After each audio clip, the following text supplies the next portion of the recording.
அருட்பெரும் ஜோதி அருட்பெரும் ஜோதி தனிப்பெரும் கருணை அருட்பெரும் ஜோதி. வணக்கம். ஓம் கங்கணபதியே நமக. இவர் என்னோட பிஹெச்டி படிக்கும்போது என்னோட சீனியர், என்னோட குருநாதர், அண்ணா, எப்படி வேணாலும் வச்சுக்கோங்க. நாங்கள் என்ன பேசுகிறோன்னு நினைக்கிறத இவர் முதலே பேசிடுவார். ஸோ நாங்கள் எதுவுமே என்ன பேசுகிறோன்னு எல்லாம் ப்ரிப்பேர் பண்ணி ரெடியாக இருக்கும்போது அண்ணன் எங்களுக்கு முன்னாடி எல்லாம் பேசிடுவார். அதனால் நாங்கள் ஒரு 10 பாயிண்ட்டுங்கிறது 20 பாயிண்ட்டாக சேர்த்து வச்சாதான் இவர் பேச முடியும். காலேஜ்லேருந்தே அப்படி தான், சரிங்களா? ஏதாவது எதில் போடுறதுனாலும் முன்னாடி இவர் பெரியவங்க விடுவாங்க, எல்லாம் இவரே பேசிடுவார். நாங்கள் பேசவே முடியாது. அப்படி தான் எல்லா இதுலேயுமே அப்படி தான் இருக்கும், சரிங்களா? அதனால் கேபி முறை ஐயா எங்களுக்கு கிளாஸ் எல்லாம் எடுத்திருக்காரு. அதே மாதிரி அவரோட மாணவின்னு எடுத்துட்டாலும் சரி, அவருடைய சகோதரின்னு எடுத்துட்டாலும் சரி, அவளோட ஜூனியர்னு எடுத்துட்டாலும் சரி, நான் அண்ணா எனக்கு இந்த மேடையில் ஒரு வாய்ப்பு கொடுத்துருக்காங்க. அந்த வாய்ப்பில் கேபி முறையில் ஃபஸ்ட்டு முக்கியம் நம்ம எல்லாத்துக்கும் தொழில் இல்லைங்களா? தொழில் இல்லைன்னா ஒன்றுமே பண்ண முடியாது. ஸோ இன்றைக்கி நம்ம ஜாதகம் பார்க்க வர்றவங்க எல்லோரும் ஒன்றா திருமணத்துக்கு வர்றாங்க, இல்லைன்னா வேலை, இதுக்கு தான் மெயினாக வர்றாங்க. அப்போ தொழில் கேபியில் எப்படி நம்ம தெரிஞ்சுக்கிறது அப்படிங்கிற அது மட்டும் சொன்னால் நல்லா இருக்காது, சரிங்களா? 1ஆம் பாவக ஆய்வு, ஏன்னா கேபி இன்னும் நிறைய பேர்த்து ரீச் ஆகாமல் இருக்கிறதுனால ஒரு ஜாதகத்தை போட்டு எப்படி நம்ம எடுக்கிறதுங்கிறத நான் உங்களுக்கு இதில் சொல்கிறேன். எல்லாருமே ஜோதிடராக இருக்கிறதுனால எல்லாத்துக்கும் 1ஆம் பாவம் 2ஆம் பாவமெல்லாம் சொல்ல வேண்டிய அவசியம் இல்லை. 12 பாவமும் நம்ம பராசர முறையில் இருக்கிறதே தான், வேறு எந்த மாற்றமும் கிடையாது. அதே தான் கேபியில் என்ன ஒன்றே ஒன்று அப்படின்னா உபநட்சத்திராதிபதி. அது யாருங்க? அது வேறு யாருமே இல்லை, உபநட்சத்திராதிபதி. நட்சத்திராதிபதியோட ஒரு சப்ஸ்டியூட்டுன்னு வச்சுக்கோங்க. நட்சத்திராதிபதிக்கு ஒரு பிஏ, சரிங்களா? ஸோ நட்சத்திராதிபதி ஒரு இன்சிடெண்ட்டை டிசைட் பண்ணும். அது எப்படி பண்ணுறதுங்கிறத உபநட்சத்திராதிபதி தீர்மானிக்கும். இதுதாங்க, வேறு ஒன்றுமே கிடையாது. கேபி எல்லாம் நம்ம பராசரர் அப்படியே வச்சுக்கோங்க. கூட இந்த உபநட்சத்திராதிபதி அப்படிங்கிற ஒன்று எடுத்துகிட்டு அதை நம்ம ரோல் பண்ணிட்டு போனோம்னா கேபி சிஸ்டம் ஈஸி. அது எப்படி பண்ணலான்னு இப்போ நான் ஒரு ஜாதகத்து மூலிமா நான் உங்களுக்கு சொல்கிறேன். வேறு ஏதாவது டவுட்னு எனக்கு அப்புறம் கூப்பிடுங்க. நன்றி, வணக்கம். கருத்துக்களை சொல்ல இருக்கிறோம். ராகு கோளானது மீன ராசியில் இருந்து கொண்டு பல்வேறு மனிதர்களை இப்பொழுது தான் பிறந்த தேசத்திலிருந்து வேறு தேசத்திற்கு பணிக்காக அனுப்பி கொண்டு இருக்கிறது. இதுதான் ராகுவினுடைய சஞ்சார நிலை. ஆகவே இந்த ராகு இன்னும் என்ன அதிசயம் என்றால், நன்றாக கவனியுங்கள் பெருமானே, பெரியோர்களே. சூலூர் இன்னும் பல்வேறு இடங்களில் இருந்து, நமது சித்தர் கருவூரார் போன்ற இடங்களிலிருந்து வந்திருக்கின்ற அத்தனை சான்றோர் பெருமக்களையும் சோதிட ஆய்வாளர்களையும் இந்த ஆய்வு அரங்கம் உங்களுடைய அனைவருடைய பெருத்த கைதட்டலுடன் ஒரு பெரிய வரவேற்பினை அவர்களுக்கு நாம் இப்பொழுது தரலாம். இப்போ என்ன செய்தின்னா, இங்கே பாருங்க, உட்கார்ந்து கேளுங்க.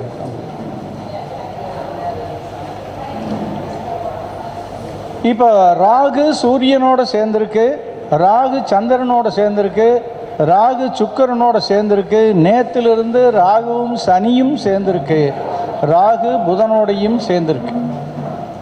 இப்படி பார்த்தீங்கன்னா ராகு போக 5 கோள்கள் இணைவாக இருக்கு. நம்ம ஆள் என்ன சொல்கிறாப்புல, ராகுவோட சேர்ந்துக்கிற கோள் ஒவ்வொன்றுக்கும் 5க்கு 5 பலன் சொல்லிட்டு இருக்கிறோம். எப்படிங்க? ராகுவோட சேர்ந்த கோள் எல்லாம் இணைவு என்று சொல்லி சொல்கிறோம். மற்ற கோள்கள் ராகுவோட சேர்ந்ததெல்லாம் சேர்த்துட்டு சொல்கிறோம். ஆனால் கொஞ்சம் நல்லா கவனிச்சிங்கன்னா நிறைய செய்தி இருக்குது, நல்ல செய்தி சோதிடத்தில். ஆனால் கிருஷ்ணமூர்த்தி பத்ததி என்ன சொல்லுதுன்னா, ராகுவோட எந்தெந்த கோள்கள் சேர்ந்திருக்குதோ அத்தனை வேலையும் ராகு மட்டும்தான் செய்யும். இதுதான் கிருஷ்ணமூர்த்தி பத்ததி சொல்லும். அதுக்கு அடுத்தது, இப்போ ராகு சனியோட நட்சத்திரத்திலையும் குருவோட நட்சத்திரத்தில் போகுது, குருவோட வீட்டிலையும் இருக்குது. ஆக மற்ற கோள்களை காட்டிலும் அதிக மரியாதை குருவுக்கு ராகு எடுத்துக்கொள்கிறது. ஆனால் குரு வானமண்டலத்தினுடைய 2ஆம் இடத்தில் வருமான ஸ்தானத்தில் இருந்து கொண்டிருக்கிறது பெரியோர்கள். ஆக வெளிநாட்டிலிருந்து பல்வேறு வருமானத்தினுடைய அளவை அதிகம் செய்யக்கூடிய, தான் வாழ்கின்ற தேசத்துக்கு அந்நிய செலவாணியை அதிகமாக ஈர்த்து தருகின்ற பணியை இந்த ராகு செய்கிறது. அதுதான் மிக மிக மிக முக்கியமான செய்தி. அடுத்தபடியாக இந்த ராகு கோளானது கடலில் அப்படியே மிதந்து தன்னுடைய நீரில் ஊர்ந்து செல்லுகின்ற பல்வேறு பிராணிகளை குறிக்கின்ற பொழுது நீர்வாழ் இனத்தை தொழிலாக நடத்தக்கூடியவன். அதாவது போட்டிங், கப்பல், மீன், தென் உப்பு, வேறு என்ன எக்ஸ்போர்ட் இம்போர்ட், இந்த துறையில் இருக்கிறவனுடைய வருமானத்தை எல்லாம் ராகு கீழே கும்பத்துக்கு இறங்குற வரைக்கும் வெளிநாட்டு தொடர்போடு சென்று ஒரு ஊரில் மீன் பிடிச்சி இன்னொரு ஊரில் கொண்டு போய் இன்னொரு மண்ணில் கொண்டு போய் விற்று அவன் நிறைய காசு பண்ணுற வேலையை ராகு செய்யுது.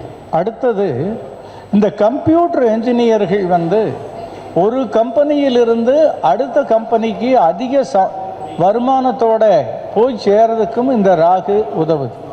ஆனால் மிக முக்கியமான செய்தி, நான் எனது குருநாதர் MP ஐயாவிடம் ஒரு கேள்வி கேட்குறேன். ராகு இப்படி பல்வேறு கோள்களோடு சேர்ந்துருக்குதுங்களே ஐயா, குரு வீட்டில் குரு நட்சத்திரத்தில் போகுது, இந்த 5 கோளில் எது முடிவாக இருந்தால் முடிவாக செய்யும் அப்படின்னு ஒரு கேள்வியை போடுறேன். இதுதாங்க சோதிடர்களுக்கு மிக மிக முக்கியமான கேள்வி. அனைத்து பெரியோர்களும் கவனிக்குமாறு கேட்டுக்கொள்கிறேன். அப்பொழுது அவர் MP சண்முகம் என்ன சொல்கிறார் என்றால், இதே கேள்வியை நான் KSK இட கேட்டேன். எப்படிங்க, நம்ம குருநாதர் KS கிருஷ்ணமூர்த்தி கிட்டவே கேட்குறாரு, ராகு என்ன முடிவை செய்யும்? அப்போ KSKவினுடைய வார்த்தையை அப்படியே நம்ம டெப்டி கலெக்டர் ஐயா பார்க்குற மாதிரி நம்ம விநாயகா சோதி மோகனூர் ஐயா அவர்களுக்கு தான் இந்த செய்தி. அட மடையா, ராகு ஒரு கோள் எந்த உபநட்சத்திரத்தில் நிற்கிதோ அது மட முடிவைத்தான் தரு. அப்போ ராகுவனுடைய கடைசி முடிவு அது எந்த உபநட்சத்திரத்தில் இருக்குதோ அது மட முடிவைத்தான் தருங்கிற புதிய செய்தியை, ராகுவனுடைய சுழற்சி செய்கின்ற அற்புதத்தை கிருஷ்ணமூர்த்தி பத்ததி ரீதியாக நான் இப்போ உங்களுக்கு வச்சிருக்கிறேன். இது குறித்து யாராவது ஏதாவது கேள்வி கேட்கறனா ஒரே ஒருத்தருக்கு மட்டும் வாய்ப்பு. இதில் யாராவது ஏதாவது கேள்வி கேட்கறனா கேட்கலாம். ஐயா, ராகு குறித்து எனக்கு இந்த கேள்வி அப்படின்னு கேட்டால் பதில் சொல்லலாம். இந்த கூட்டத்தில் யார் வேணாலும் கேட்கலாம். சரி, இந்த ராகு என்ன பண்ணுதுன்னா, நீண்ட வருமானத்தை, பல்லாயிரம் கோடி வருமானத்தை உழைக்காமல் தரக்கூடிய அன்ஏர்ன்டு இன்கம், அதுக்கு காரகம் ராகு. அரசியல்வாதி ஆரம்பத்தில் 5 கோடி ரூபாயில் இருக்கிறவன் அந்த ஆட்சி முடிகிற போது 500 கோடி ரூபாய்க்கு சொந்தக்காரனாக இருக்கிறதுக்கு காரணம் ரோல் ஆஃப் ராகு தான். அந்த மனிதனுடைய ராகுவனுடைய நட்சத்திரங்களிலே 2, 6, 10, 11 ஏதாவது ஒரு வீட்டில் இருக்குது. 11வது இடமா இருந்ததுன்னா பெரிய ஒரு பிரதமர், முதலமைச்சர், ஜனாதிபதிங்கிற மாதிரி மிக உயர்ந்த பதவியில் எதை வேணாலும் சாதிக்கிற திறமையை ராகு அந்த மனிதனுக்கு கொடுக்குது. அப்படிங்கிறதான் கிருஷ்ணமூர்த்தியினுடைய அடிப்படை முடிவாக நாம் பார்க்க முடியும். ஆகவே உண்மையில் ராகுதான் ராகுவை போல் கொடுப்பார் இல்லை என்ற பழமொழி ராகுக்கு மட்டும்தான் பொருந்தும் என்பது கிருஷ்ணமூர்த்தி பக்தியினுடைய முடிவார்ந்த முடிவு. பெரியோர் நன்றி. பெரியோர்களே, அம்மா அவர்கள் உரையாற்றுவார்கள்.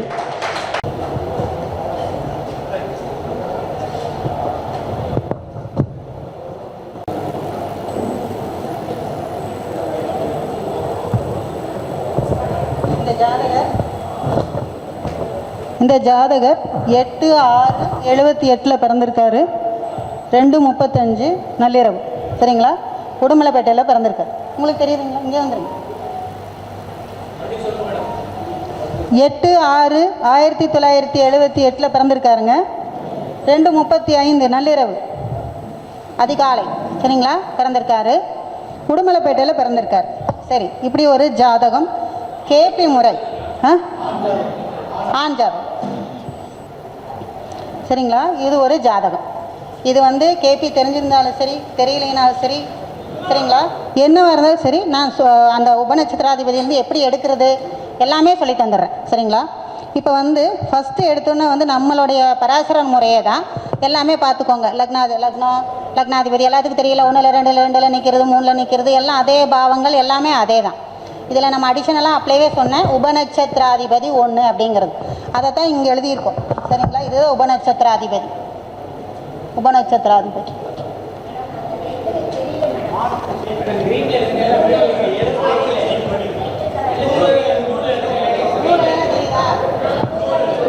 போட்டிருக்காரு. இது வந்து நட்சத்திராதிபதி. இது நட்சத்திராதிபதி ஃபஸ்ட்டு, இது உபநட்சத்திராதிபதி, சரிங்களா.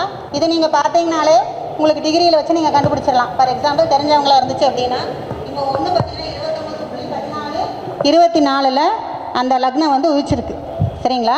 அப்போ பார்த்தோன்னே தெரிஞ்சிரு அது ரேவதி நட்சத்திரம், சரிங்களா. மீனராசி ரேவதி நட்சத்திரத்தில் தெரியாதவங்க டிகிரி வச்சு பார்த்துக்கோங்க. ஸோ 29/14/24 மீன லக்னத்தில் இந்த குழந்தை பிறந்திருக்கு, சரிங்களா. ஸோ மீன லக்னம் நம்ம அடுத்தோன்னா நம்ம என்னென்னலாம் யோசிக்கணுமோ எல்லாம் யோசித்து வச்சுக்கோங்க. இதில் அடிஷ்னலாக என்ன அப்படின்னு பார்த்தீங்கன்னா, இந்த ஃபுல்லுமே நம்ம மீன லக்னம்னு சொல்லுவோம். எங்கே?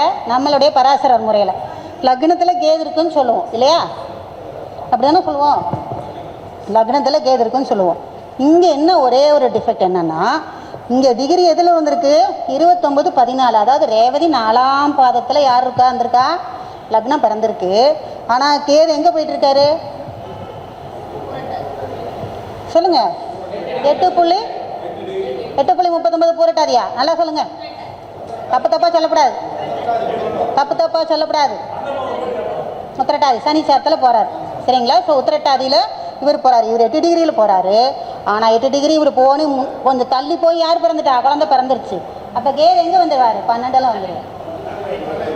புரிஞ்சுதுங்களா? இதுதான் இந்த துல்லியம்னு நம்ம கேபியில் என்ன துல்லியம் அப்படிங்கிறோம்னா, லக்னம் 29 டிகிரியில் குழந்தை பிறக்குது, பின்னாடி தான் கேது நிற்கிறார். பட் நம்ம பராசரர் முறையில் ஹோலுமே என்ன வரும்?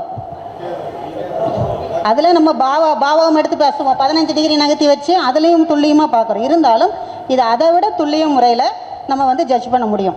இப்போ வந்து ஃபார் எக்ஸாம்பிள் 29 டிகிரியில் பிறந்தால் கூட என்னது? அது 12ஆம் பாவகம்தான். புரியுதுங்களா? நம்ம பாவக அட்டவணையில் 15 பிரித்து போடுவோம்ல கேபி பராசரரில், அந்த மாதிரியும் இல்லை. இது அதை விட துல்லியமாக வரும். இப்போ கேது வந்து இப்போ உங்களுக்கு புரிஞ்சிருக்குன்னு நினைக்கிறேன். கேது வந்து 12. இப்போ நம்ம பராசரருக்கு இதுக்கும் என்ன வித்தியாசம்னு பார்த்தீங்கன்னா, நம்ம நட்சத்திராதிபதி ரேவதி, அதோட நிறுத்திடுவோம். நட்சத்திராதிபதி யார்? புதன். புதனோட நிறுத்திடுவோம். நம்மளோட பலன் சொல்கிற முறை எங்கே நின்றுடுது? புதனோட நின்றுடுது. ஆனால் இங்கே என்ன பண்ணுறோம்? உபநட்சத்திராதிபதினு ஒருத்தர் எடுக்கிறோம். என்ன அதை தான் அப்ளை சொன்னேன். நட்சத்திரம் வந்து ஒரு சம்பவத்தை என்ன பண்ணும்? டிசைட் பண்ணும். அதை எப்படி செயல்படுத்துறது அப்படிங்கிறத யார் டிசைட் பண்ணுவா? உபநட்சத்திராதிபதி. ஸோ அது யாரில் போகிறா? சனியில் போகிறாங்க, சரிங்களா. ஸோ புதன், நட்சத்திராதிபதி புதன் எதில் போகிறாரு? சனியோட காலில் போகிறார். அப்போ சனியை தூக்கணும் நம்ம ஃபஸ்ட்டு. சனி எங்கே போகிறாங்க? காலபுருஷ தத்துவத்துக்கு 5 தான் போகிறாரு. இதுலேயும் எங்கே தான் போகிறாரு? 5 தான் போகிறார். 5 சனி போயிட்டுருக்கார். புரிஞ்சுக்கோங்க. ஃபஸ்ட்டு நம்ம எதை எடுக்கிறோம்? உபநட்சத்திராதிபதி எடுக்கிறோம். அவர் எங்கே உட்காந்துருக்கார்? 5 உட்காந்துருக்கார். சூரிய வீட்டில் உட்காந்துருக்கார். சூரிய வீட்டில் என்ன நட்சத்திரத்தில் உட்காந்துருக்கார்? மகத்தில் உட்காந்துருக்கார். ஏன்னா எத்தனை டிகிரி? 1.42 டிகிரி. மகம் 1ஆம் பாதத்தில் உட்காந்துருக்கார், சரிங்களா. ஸோ மகத்தில் உட்காந்துருக்கார். இந்த சனி யார் இந்த வேலையை செய்வா? இப்போ இந்த லக்னத்தை யார் ஆப்ரேட் பண்ணுறது? ஃபுல் அண்ட் ஃபுல் ஃபஸ்ட்டு உபநட்சத்திராதிபதி சனி. ஃபஸ்ட்டு சம்பவத்தை டிசைட் பண்ணுறது புதன். சம்பவத்தை டிசைட் பண்ணுறது யார்? ஃபஸ்ட்டு டிசைடிங் யார் பண்ணலாம் அப்படின்றது? இப்போ இன்றைக்கி ஒரு மீட்டிங் ஜோதிட மாநாடு நடத்தலாம் அப்படிங்கிற டிசைட் யார்? புதன். செயல்படுத்துறது யார்? சனி. சும்மா வீட்டில் நம்ம எல்லாத்துக்கும் தெரியும், வீட்டுக்காரர் ஒரு 10 பேர்த்துக்கு திடீர்னு சமையல் கூட்டிகிட்டு வந்துட்டா அந்த பொம்பளை படுற பாடு 10 பேர்த்துக்கு சமைக்கிறதுக்குள்ள அந்த செயல்படுறது யாருங்க? சரிங்களா? அவர் கூட்டிகிட்டு வந்துடுவார், டிசைட் பண்ணிட்டு வந்துட்டார். ஆனால் அங்கே செயல்படுறது யார்? அந்த அம்மா. ஸோ அங்கே அத்தாரிட்டி யார்? ஸோ அதுதான் உபநட்சத்திராதிபதி மெயின். பேக் இல்லைம்மா, உபநட்சத்திராதிபதினு அந்த சாஃப்ட்வேரில் அது ஒரு நம்ம கேபியில் இருக்குது, நம்ம கண்டுபிடிக்கிற முறை இருக்குது. இப்போ வந்து நான் கண்டுபிடிச்சி எழுதியிருக்கேன், சாஃப்ட்வேர் இருக்குது, அதில் உபநட்சத்திராதிபதினே வரும். அதை நீங்கள் எடுத்து கண்டுபிடிச்சிக்கோங்க. உபநட்சத்திரம் பேக், இந்த ரேவதிக்கு பின்னாடி இருக்கிறது இல்லை, இதோட உபநட்சத்திராதிபதினு அதில் வரும். சரியா? ஸோ இந்த சனி கேதுல போகிறார். கேது எங்கே இருக்கார்? கேது எங்கே இருக்கார்? 12 இருக்கார். ஸோ இது வந்து ஃபஸ்ட்டு லக்ன பாவத்தை டிசைட் பண்ணிவிடும். யாரில் போகு? குரு வீட்டுக்காரனாரு குரு. அதிபதி யார்? புதன். யார் செயல்பட போகிறா? சனி. ஸோ குரு புதன் சனி தான் இவரை ஆப்ரேட் பண்ண போகிறாங்க ஃபுல் அண்ட் ஃபுல். இந்த ஜாதகரை ஃபுல் அண்ட் ஃபுல் யார் ஆப்ரேட் பண்ண? லக்னமே அதுதான், குரு புதன் சனி. இதுலேயே நம்ம வந்து ஃபுல்லு தெரிஞ்சு போயிடும். அப்போ இவனுக்கு நல்லது நல்லக்கூடிய நட்சத்திரங்கள் எது? குரு புதன் சனி நட்சத்திரம் நல்லா இருக்குது. அடுத்தடுத்து ஒன்றா தான் வர்றாங்க, குரு சனி, அதுக்கு அடுத்தது புதன் தான் வரப்போகிறான். ஸோ இவங்க நட்சத்திரத்துல எல்லாம் நம்மளுக்கு நல்லது நடக்குங்கிறது தெரிஞ்சு வச்சுக்கணும். இதுதான் வந்து கேபியில் லக்னத்தை நம்ம எப்படி எடுத்துக்கங்கிறது முறை. சார் பாவம் வந்து இது அறிஞ்சு அதே மாதிரி தான் 2ஆம் பாவகம். சரிங்களா? ஸோ 2ஆம் பாவகம் பார்த்தீங்கன்னா உங்களுக்கு யார் வர்றான்? சூரியன் ராகு. அப்போ ராகு வந்து உங்களுக்கு எங்கே உட்காந்துருக்காரு? கன்னியில் உட்காந்துருக்காரு. சரிங்களா? ஸோ கன்னியில் உட்காந்துருக்கிறதுனால இவங்க என்ன ராகு எப்படி இருக்கும்? பிரம்மாண்டமாக இருக்கும். எங்கே உட்காந்துருக்காரு? 2ஆம் பாவகம். 2ஆம் பாவங்கிறது எல்லாத்துக்குமே தெரியும், தனம். அங்கே யார் உட்காந்துருக்கா? புதன் சூரியன் 2ல் உட்காந்துருக்காங்க. சரிங்களா? புதன் சூரியனும் எங்கே உட்காந்துருக்காங்க? 2ல் உட்காந்துருக்காங்க. அப்போ இவருக்கு வருமானம் எதன் மூலியமாக வரலாம்? புதன் சூரியன் மூலியமாக வரலாமா? வரலாங்களா, வரக்கூடாதா? ஸோ 5ஆம் பாவம், அவங்க பூர்வீகத்தில் ஏதாவது சொத்து இருக்கலாமா? அது மூலியமாக வருமானம் வரலாம். 2ல் யார் உட்காந்துருக்கா? புதன். இவருடைய சொல்வன்மை மூலமாகவும் இவருக்கு வருமானம் வரலாம். சொல்வன்மைக்கு எத்தனையோ இருக்குது. டீச்சரிங் இருக்குது, ஜோதிடராக இருக்கலாம், இல்லைங்களா? இருக்கலாம்ல, எல்லாம் இருக்கலாம். ஆனால் இந்த புதன் எந்த இதில் போகிறாருன்னு பாருங்கள். புதனோட உபநட்சத்திராதிபதி யார்? குரு. எல்லாத்துலேயுமே உபநட்சத்திராதிபதி எடுத்துகிட்டே வரணும். சரிங்களா? ஸோ புதனோட உபநட்சத்திரம் எங்கே உட்காந்துருக்காரு? 3ல் உட்காந்துருக்கார். வாயு ராசி, காற்று ராசியில் உட்காந்துருக்கார். ஸோ பேச்சு தான் பொழப்பு. முடிவு பண்ணிடுச்சுங்களா? பேச்சு தான் பொழப்புன்னு முடிவாயிடுச்சு. இப்போ பேச்சுக்கு டீச்சராக இருக்கலாம்ல, ஜோதிடராக இருக்கலாம்ல, அப்புறம் லாயராக இருக்கலாம். 3 பேர் இருக்கலாம்ல. 3 பேர் நம்மளுக்கு தெரிஞ்ச தொழில். ஆடிட்டிங்னா எழுதணும், கணக்கு வந்துடும். சரி, மார்க்கெட்டிங் ஸ்பீச் தான், அதுவும் புதனோட இது ஆதிக்கம் தான், அதை எடுத்துக்கலாம். இப்படி ஒவ்வொன்றா நம்ம இது பண்ணிகிட்டே வரணும். 2ஆம் பாவம். அடுத்தது 3ஆம் பாவம் அங்கேயே தான் உட்காந்துருக்கு. 28 புள்ளி. இங்கே பாருங்கள், நம்ம பராசரையில் 2 பாவம் வராது, பட் கேபியில் 2 பாவகம் ஒரு வீட்டுக்கு வரும். இப்போ இதில் பார்த்தீங்கன்னா 2ஆம் பாவகம் எதாக வருது? ரிஷபந்தா வருது. 3ஆம் பாவகம் ரிஷபந்தா வருது. ஸோ சுக்கிரன் எதுக்கு அதிபதியாக வராரு? 2, 3 அதிபதி. சரிங்களா? இப்படியே தான் வரும். அதே மாதிரி 4ஆம் பாவம் எடுத்துக்கோங்க. அதே மாதிரி 3ஆம் பாவம் அதிபதி பாருங்கள், சனி. அதே தான், சனி 12. சரிங்களா? ஸோ 12ஆம் பாவம் இருக்கிறனால இவர் வெளிநாடு போய் சம்பாதிச்சு எடுக்கலாம்னு எடுத்துக்கலாமா? இல்லை அப்படியே வச்சுக்கிட்டே வாங்க, எப்படி நம்ம தொழில் செட் பண்ணுறோன்னு பாருங்கள். அடுத்தது 4ஆம் வீடு உபநட்சத்திராதிபதி புதனே தான் வர்றாரு. அதே வாயு மூலமாக தான் வருமானம். அடுத்தது 6 எடுத்துட்டிங்கன்னா யார்? புதன். அவரும் எங்கே தான் வராரு? வாயில் தான் வருமானம். அடுத்தது 7 பார்த்தீங்கன்னா சனி. சரிங்களா? சனி லாயர், ஏன்னா வாயு தான் வருமாங்கிற போது லாயர் எடுத்துக்கலாம். 8 செவ்வாய். 8ல் யார் வர்றாரு? செவ்வாய். ஸோ சண்டை கிண்டைன்னு வரும்போது உறுதியாக லாயர்னு முடிவாயிருமா? 8ங்கிறது வம்பு வழக்கு, இதுதான் வருது. 8ஆம் பாவகம் செவ்வாய். அப்போ சண்டைகள், வம்புகள், வழக்குகள் மூலமாக இவருக்கு வருமானங்கள் வரும்னு எடுத்துக்கிடலாம். எல்லாமே நான் தொழில் மட்டும்தான் பேசுகிறேனுங்க. அடுத்து 9 அதே சனி தான். அடுத்து 10 அதே புதன் தான். 11 பாருங்கள், சுக்கிரன்னா லாபம், காசு, பணம் எல்லாம் அதில் வரும். 12 பாருங்கள், அதே புதன் தான். ஸோ எங்கே சுற்றி எங்கே வந்தீங்கனாலும் யார் தான் வர்றா? புதன் குரு சனி 3 பேர் தான் வர்றாங்க. ஸோ குரு வாத்தியாரத்துக்கு அந்த பக்கம் வச்சுருங்க, ஏன்னா புதன் சனி தான் நிறையா வருது. அப்போ இவங்க லாயருன்றதில் நம்ம வந்து கான்ஃபிடென்ட் ஆயிடலாமா? ஆயிடலாம். லாயருங்கிறது உறுதி. லாயர் இன்னைக்கு நினச்சா யார் வேணாலும் பிஎல் படிச்சுக்கலாம், எல்லாம் பண்ணிக்கலாம். பாப்புலர் ஆகணும்ல. இவர் பாப்புலர் ஆவாரா? சூரியன் புதன் எப்படி இருக்குது? நல்லா இருக்கு. 5ஆம் இடத்து அதிபதியாக இருக்குது. அப்போ இவங்க அப்பா, இவங்க பூர்வீகம் எல்லாமே எங்கே தான் இருப்பாங்க? கவர்மெண்ட் சைட்லேயே தான் இருப்பாங்க. அப்போ அரசுத்துறை நீதிபதியாக, அரசுத்துறை வக்கீலாக இருக்க வாய்ப்பு இருக்கா? இருக்குது. எல்லாம் ஓகே. இப்போ நம்மளுக்கு தீர்மானிக்கிறதுக்கு தசை எடுத்துக்கோங்க. புதன் தசை. சனி திசை விட்டு, சனி திசையில் அவர் படிச்சிருக்காரு, ரொம்ப கஷ்டப்பட்டிருப்பார், எல்லாம் பண்ணியிருப்பார். இவ்வளோ நேரமின்மை காரணமாக நான் டைரெக்டாக உள்ளே போகிறேன். புதன் தசை பாருங்கள். 3/8/18 டு 3/8/35 வரைக்கும் யார் இருக்கா? புதன் தசை இருக்குது. புதனில் புதன் 3/8/18 டு 30/12/20 வரைக்கும் என்னவா இருக்காரு? புதன் தசை தான் ஓடுது. புதன் தசை உங்களுக்கு ஆல்ரெடி சொல்லியிருக்கேன். புதன் வந்து யார் சாரத்தில் போகிறாரு? குரு சாரத்தில் போகிறார்.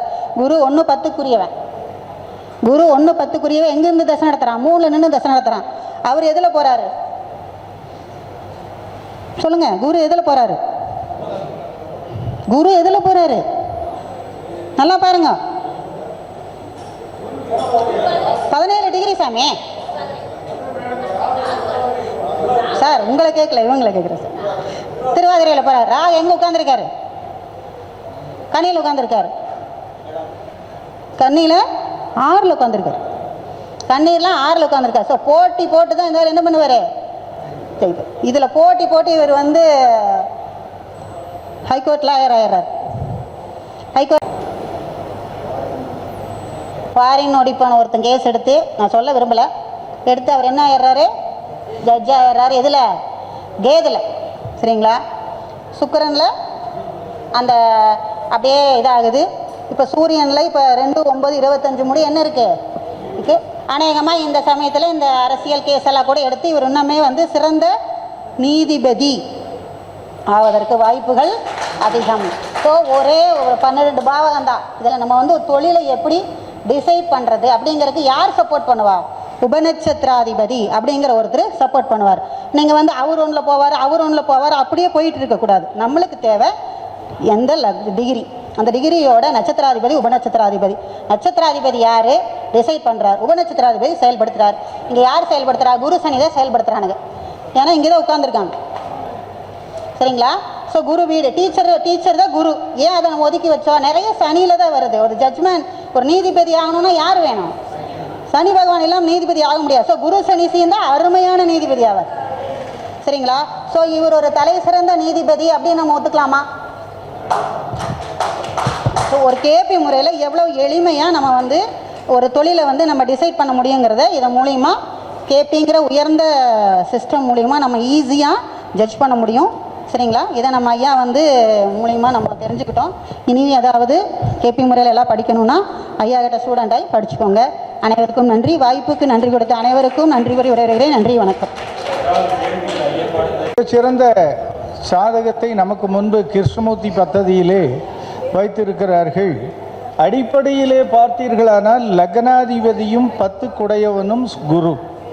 அடிப்படையில் 10 குடையவன் குரு.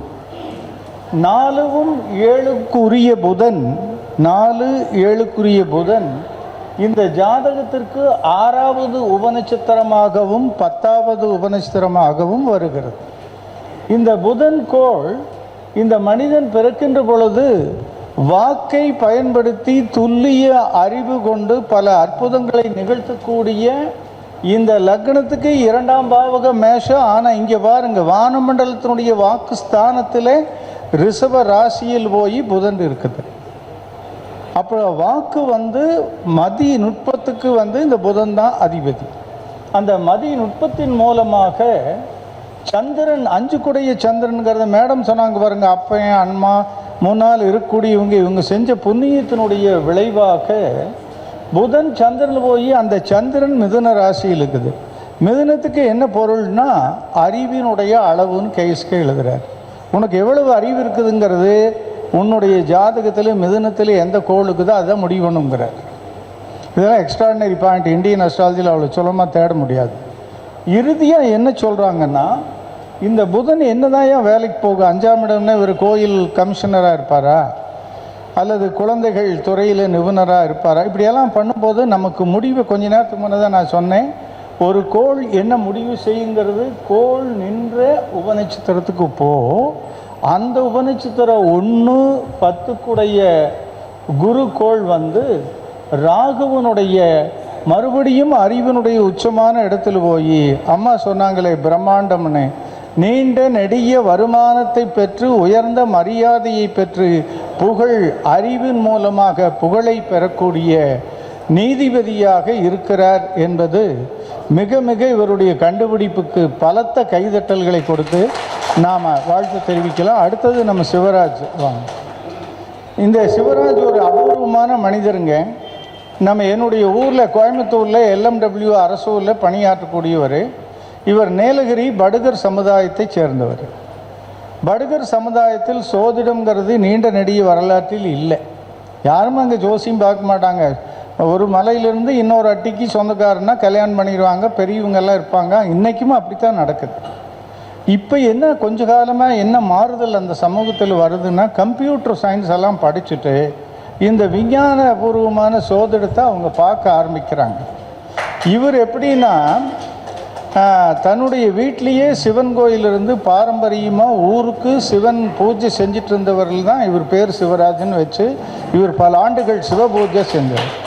அப்புறம் கோயம்புத்தூருக்கு வந்து ITI படித்து ஒரு குருநாதர்கிட்ட நம்ம இந்தியன் அஸ்ட்ராலஜி படித்து அதுக்கு பின்னால் யார் மூலமாகவே என்கிட்ட கிட்டத்தட்ட 10 ஆண்டுகளாக வந்துட்டுருக்கார்.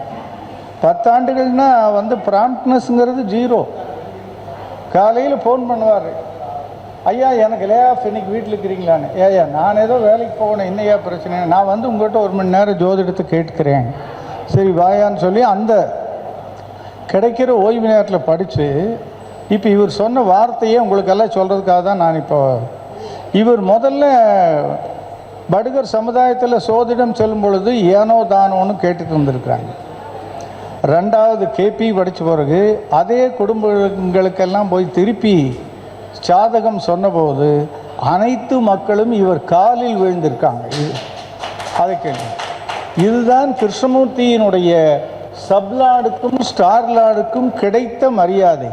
இந்த மரியாதைக்கு நீங்கள் தாயா சொந்தக்காரன்னு இன்னைக்கு வரைக்கும் தொடர்ந்து KP படிக்கிறாரு. இவர் ஒரு ஆய்வை நமக்கு இப்போ சப்மிட் பண்ணுவார்.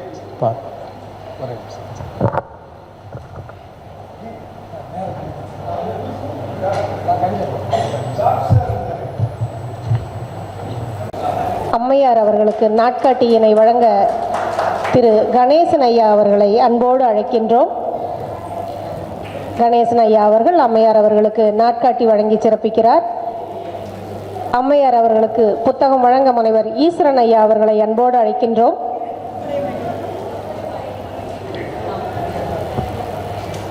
அம்மையார் அவர்களுக்கு முனைவர் ஈஸ்வரன் அவர்கள் புத்தகம் வழங்கி சிறப்பிப்பார்.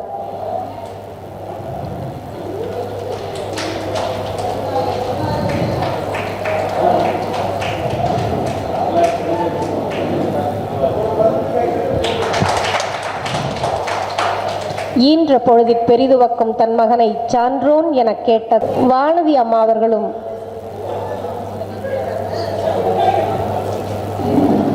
திருமதி ராஜாமணி கணேசன் அவர்களும் சிறப்பு செய்வார்கள். இப்பொழுது பிரதீப் குமார் அவர்களுக்கு சிறப்பு செய்யும் நிகழ்வு, தொடர்ந்து அனிதா பிரதீப் குமாருக்கு சிறப்பு செய்யும் நிகழ்வு. இந்நிகழ்வினை வானதி ராதாகிருஷ்ணன் அவர்களும் ராஜாமணி கணேசன் அவர்களும் இணைந்து சிறப்பு செய்கிறார்கள்.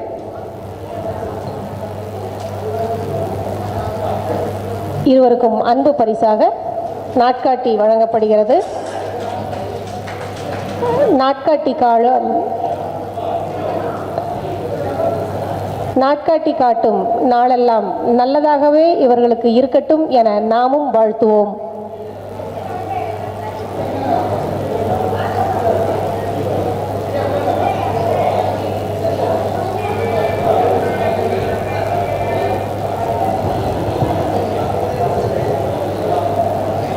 சிறப்பு செய்தவர்களுக்கும் சிறப்பினை ஏற்றுக்கொண்டவர்களுக்கும் நம்முடைய நன்றிகள்.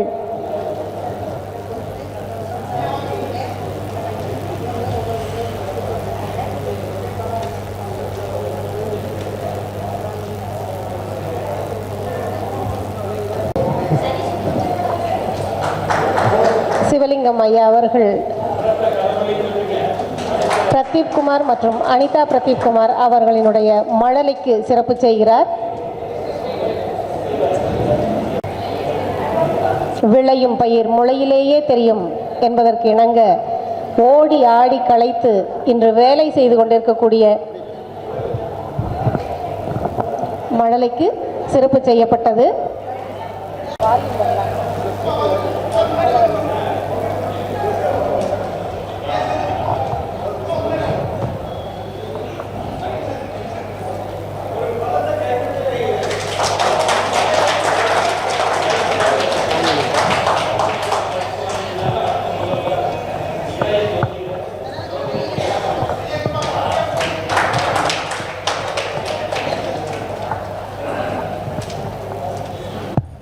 நல்லதொரு குடும்பம் பல்கலைக்கழகம் என்பார்கள்.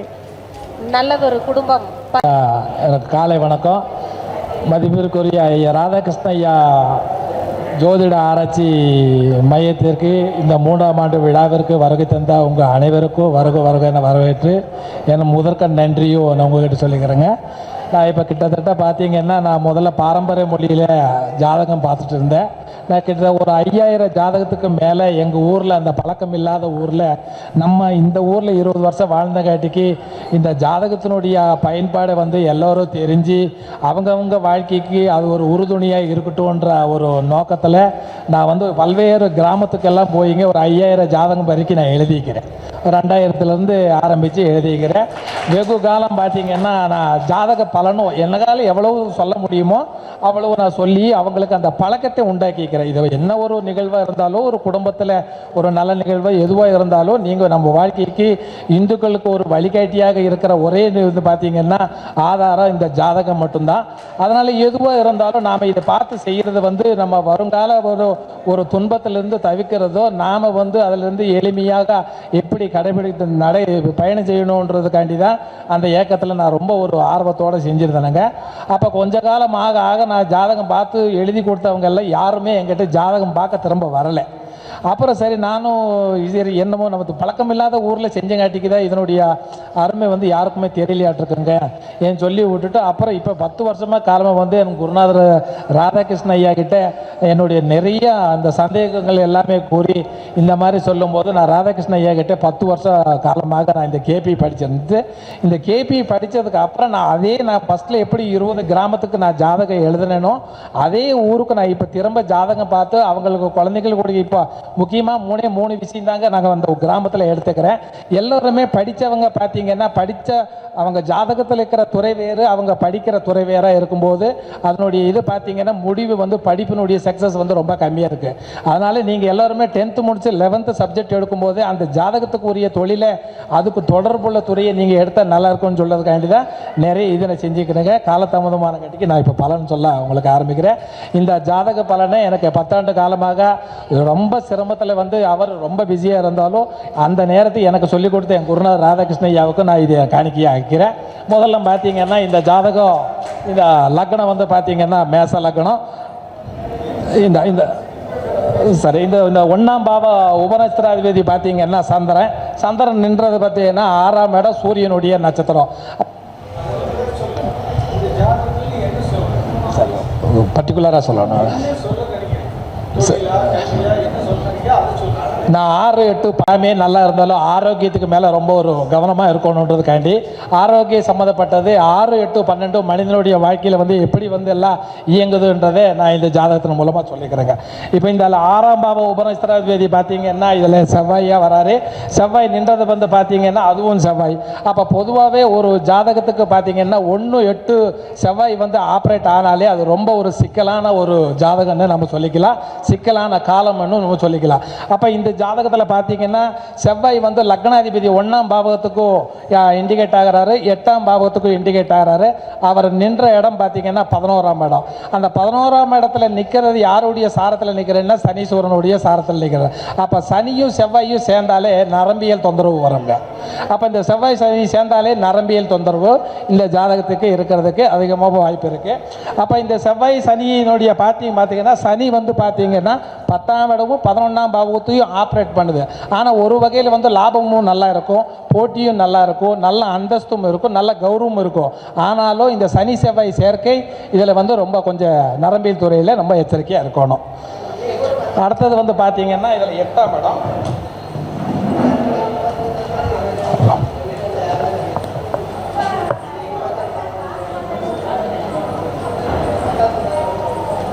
இண்டிகேட்டாக வர்றாரு. அப்போ இதில் பார்க்கும்போது என்னென்னா அந்த குரு ராகு நின்ற ஸ்டார் வந்து குருவினுடைய நட்சத்திரம் நிற்குது. அப்போ இந்த 8ஆம் இடம் வந்து வானமண்டலத்தினுடைய 7ஆம் இடமாக இருந்தங்காட்டிக்கு சுக்கிரனும் குருவும் சேர்க்கை, சுக்கிரன் வீட்டில் குருவாக இருந்தங்காட்டிக்கு இந்த ஜாதகத்துக்கு வந்து நீரிழிவு நோய்க்கு பாதிப்பு அதிகமாக இருக்குது. அப்போ இந்த ஜாதகம் பார்த்தீங்கன்னா அந்த சுக்கிரனும் குருவும் சேர்க்கைன்னா, அதாவது இனிப்பு சம்மந்தப்பட்ட பதார்த்தங்கள் மூலமாக இவர் ஆரோக்கியம் பாதிக்கிற அளவுக்கு கிரகநிலை இருக்கும்போது நாம் அதை எந்த அளவுக்கு நாம் குறைக்க முடிச்சு ஆரோக்கியத்தின் மேலே அக்கறை செலுத்த முடியும்ன்றது தான் இந்த 8ஆம் பாவத்து வந்து இதில் ரொம்ப ஆப்ரேட் ஆகுதுங்க. சில நேரங்களில் பார்த்தீங்கன்னா சிறுநீரக பாதிப்பு அதிகமாக வர்றதுக்கும் வாய்ப்பு ஜாஸ்தி.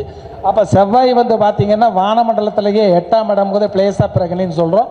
அந்த 8ஆம் பாவமே செவ்வாயினுடைய வீடாக இருந்தங்காட்டிக்கு அது ஜல சம்மந்தப்பட்ட ரேடியாக இருந்தங்காட்டிக்கு அந்த யூரின் ட்ராக் ப்ராப்ளம் ஆகிறதுக்கும் இந்த ஜாதகத்தில் வாய்ப்பாக இருக்கும்போது ஆரோக்கியத்திலேயே ரொம்ப கவனமாக இருக்க வேண்டிய ஒரு சூழ்நிலை.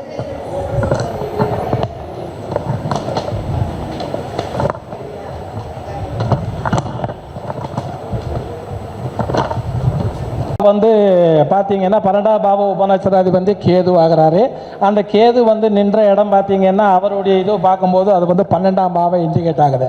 அப்போ இந்த ஜாதகம் வந்து வானமண்டலத்தினுடைய 12ஆம் இடம் மீன ராசி ஜலராசியாக இருக்கும்போது இந்த ஜாதகரை வந்து மழை பெய்யக்கூடிய ஒரு காலகட்டமாக இருந்தாலும் சரி, ஒரு ஆறு இந்த மாதிரி இடத்துல கடக்கிறதா இருந்தாலும் சரி, இந்த நீர்நிலையில் இருக்கின்ற நடைபெறுகின்ற இந்த திசா புத்தி இந்த நீர்னாலேயோ மழை பெய்யறதுனாலேயோ இந்த ஜாதகருக்கு ஆரோக்கிய பாதிக்கிற அளவுக்கு ஜாதகத்தில் கவனமாக இருந்தங்காட்டிக்கு மழை பெய்கிற காலத்தில் இந்த ஜாதகரே வாகன ஓட்டியாக இருந்தாலும் கூட நிதானமாக போகணுன்றது தான் இந்த ஜாதகத்தின் மூலமாக 6, 8, 12ங்கிறது வாழ்க்கையில் வந்து நம்ம எல்லாருமே செல்வ செழிப்பை எதிர்பார்க்குறோம், சுகஸ்தானத்தை எதிர்பார்க்குறோம், நல்ல உத்தியோகத்தை எதிர்பார்க்குறோம். ஆனால் நம்ம ஆரோக்கியமோ திடீர் நடைபெறக்கூடிய விபத்தோ திடீர் இழக்கக்கூடிய இழப்போ மூலம்தான் வாழ்க்கையை அப்படியே ஒரு ஸ்தம்பிக்கக்கூடிய ஒரு காலகட்டமாக இருக்கும்போது எல்லாருடைய இது 6, 8, 12ங்கிறது முக்கியமான பங்கு வகிக்க கொண்டுள்ளதுன்னு சொல்லி எனக்கு இந்த வாய்ப்பு அளித்த உங்களுக்கு அனைவருக்கும் என் குருநாதருக்கும் மிகவும் நன்றி.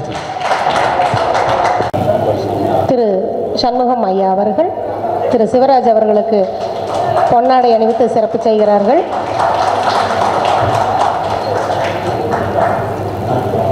திரு பிரதீப் குமார் அவர்கள் நாட்காட்டியினை திரு சிவராஜ் அவர்களுக்கு வழங்குகிறார்கள். புத்தகத்தினை திரு ராதாகிருஷ்ண ஐயா அவர்கள் வழங்குகிறார்கள்.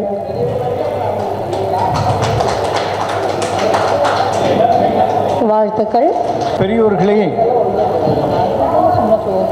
முனைவர் காசோ ராதாகிருஷ்ணனுடைய ஜோதிட ஆய்வு மையத்தினுடைய ஒரு சிறப்பான மைல்கல்லாக பல்வேறு மாவட்டங்களைச் சேர்ந்த சோதிட ஆய்வாளர்கள் அனைவரும் தங்களுடைய ஆய்வு செய்திகளை கட்டுரைகளாக அளித்திருக்கிறார்கள். அந்த கட்டுரைகள் எல்லாம் தொகுத்து ஆய்வு கோவையாக இப்பொழுது நமது பொதுச் செயலாளர் டாக்டர் பிரதீப் குமாரை நிறைய தெரியாது, நான் இப்போ சொல்கிறேன். டாக்டர் பிரதீப் குமார் இங்கே வாங்க. இவர் டாக்டரேட் இன் ஏரோஸ்பேஸ் அப்துல் கலாமுடைய படிப்பை படித்திருக்கிறார். பெரியோர்களே, இவர் சென்னையில் இந்துஸ்தான் காலேஜ் ஆஃப் என்ஜினியரிங்கில் பிஇயும் நமது சத்யபாமா கல்லூரியில் எம்இ ஏரோஸ்பேஸையும் மீண்டும் சென்னை இந்துஸ்தான் கல்லூரியிலே தன்னுடைய ஆய்வு கட்டுரைகளை சமர்ப்பித்து இந்த நாட்டினுடைய விண்வெளி ஆய்வு மையமாக விளங்குகிற இஸ்ரோவில் தான் இவர் தன்னுடைய பிஹெச்டிக்கு உண்டான பணிகளை செய்தார். அப்பொழுது இந்த ராக்கெட் விண்வெளி கப்பல் மேலே சென்று கொண்டு இருக்கின்ற பொழுது குறிப்பிட்ட ட்ரோபிக்கல் ஸ்பேஸிலே பூமிக்கும் மனிதனுக்கும் தொடர்பு இல்லாமல் காற்றினுடைய அழுத்தம் குறைந்து பயணம் செய்து என்ன நடக்கிறது என்பதை தெரியாத நிலையிலே அங்கு அந்த ராக்கெட்டிலே ஒரு ஆர்டிஃபிஷியல் மெஷின்ஸை கனெக்ட் பண்ணி அந்த பகுதிக்கு போனதுக்கு பின்னாலே இங்கே பூமியிலிருந்து மனிதன் அந்த மெஷினை வெளியே கூப்பிடுறான், அது வெளியே வருது. உடனே அது ஸ்ப்ரே பண்ணி அந்த இடத்த காற்று நிறைந்த இடமாக மாற்றி விடுகிறது. உடனே பூமிக்கும் மனிதனுக்கும் தொடர்பை ஏற்படுத்தி அதை நாசாவுக்கு அனுப்பி நாசா இவருடைய ப்ராஜெக்டை பெரிய வரவேற்பை கொடுத்திருக்கிறது பெரியோர்களே. அதற்கு அடுத்தபடியாக இந்திய கப்பல்கள் வானத்திலே செல்லுகின்ற பொழுது கிலோமீட்டர் பர் அவரை பெட்ரோலை குறைச்சி கிலோமீட்டரை அதிகம் பண்ணியிருக்காரு. உலக பெட்ரோலினுடைய அளவை வானத்தில் பறக்குகின்ற 10,000 கோடி ரூபாயிலே 10,000 கோடி ரூபாயை குறைக்கிற பணியை கண்டுபிடிச்சிருக்காரு. இதுதான் இவருடைய பிஹெச்டி. இந்தியன் ராக்கெட்ஸ்லாம் இவர் கண்டுபிடிச்சது தான் ஃபிட் பண்ணியிருக்கிறாங்க. ஆக இத்தனை காலமாக இவர் கல்லூரி பேராசிரியராக இருந்தவர் இப்போ ட்ரோன் என்ஜினியரிங்கில் பெங்களூரில் பணியாற்றுகிறார். அவர் இப்பொழுது இந்த ஆய்வு கோவையை நமது அறக்கட்டளைக்காக வெளியிடுகிறார்கள். அடுத்தபடியாக வள்ளல் பெருமான் மீது தனியாத ஆர்வமும் அன்பும் உடைய நமது பொதுச் செயலாளர் ஏடி கதிர்வேல் ஐயா அவர்கள் அதை பெற்றுக்கொள்ள வருகிறார்கள். ஐயா வாருங்கள், வந்து பெற்றுக்கொள்ளுங்கள்.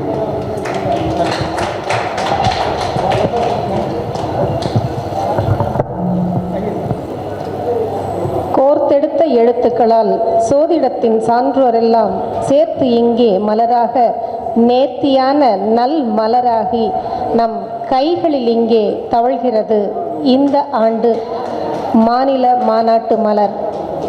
இம்மலரை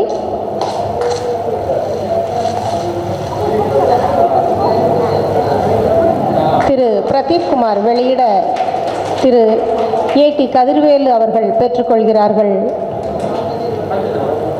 விழா போலவே விழா மலரும் சிறக்கட்டும்.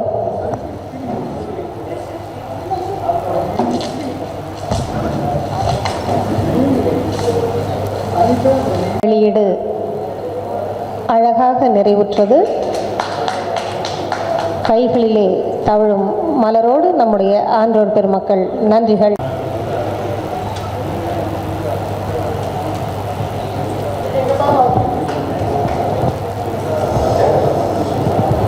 நன்றி.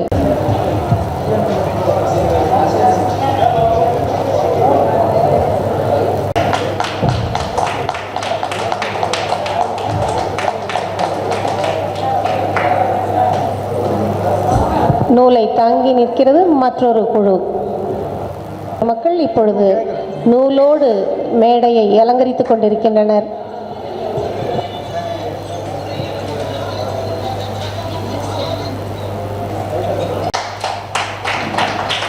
எல்லாத்துக்கும் மதம் கொடுத்துருவோம்.